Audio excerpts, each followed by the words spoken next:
like a Hellcat.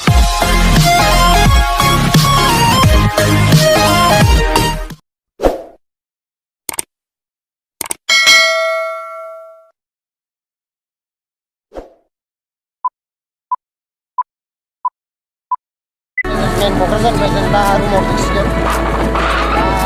जोङो बिदिनो भिउखौ देखायनो सानदों लामा क'क्राझार मेन टाउननि जों माने ब्रिज बारबोनायखाय माने जों एसे गारिफ्रा माबा दंमोन ना जों बेनिखाय माने भिडिअ सिडिअ लानो हायासै गाइस गाज्रि जामोन नोंसोर मानसि दंमोन दाथ' आरो नोंसिनि बास जाजोब्बाय माथो मानसिफ्रा गैला माथो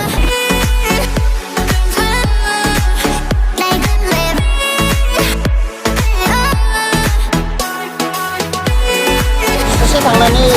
गुदुलि बाजार होनो बेखौ गुदुलि बाजार बेखौ जों देखायनो सानदों दा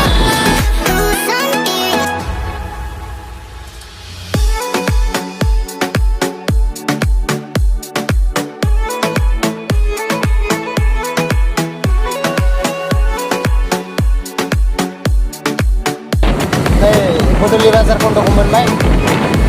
नांगोन जेरै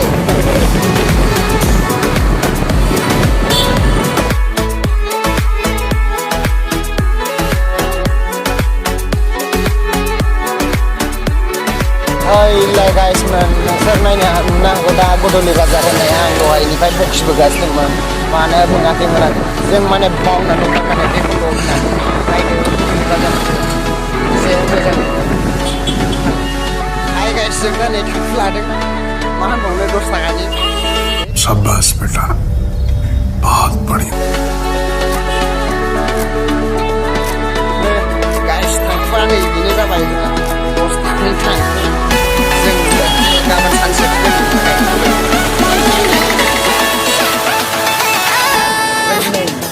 आवगायलायनोसैलाय गारिनो स्कुटिजों खारै स्कुटिजों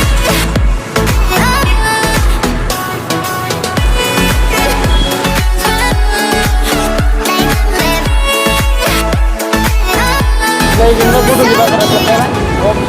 बहाय दंमोनलै बिराद बुरजामोन लाइन जोबथानो हाया फाग्लासो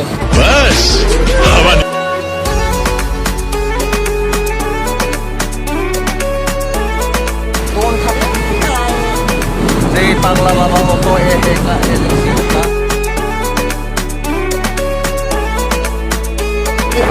विशाल मार्केट बेनिफ्राय एसे टाउनफोरा खमाय लास्टसिम खमायजोबसिगोन आरो ओमफ्राय जों रुमाव सहैसिगोन दा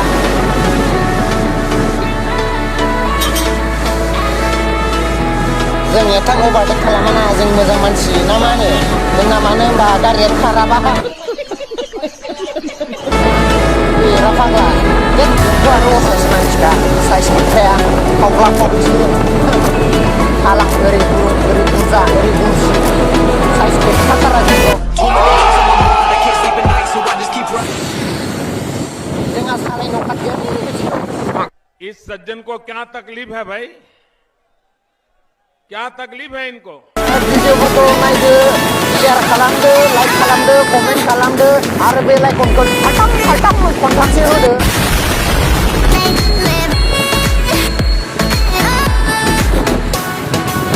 नै जों दा हाबबाय गामिखौ न'खरसे न'खरथाम बारबोनाय घन्टापारा गामियाव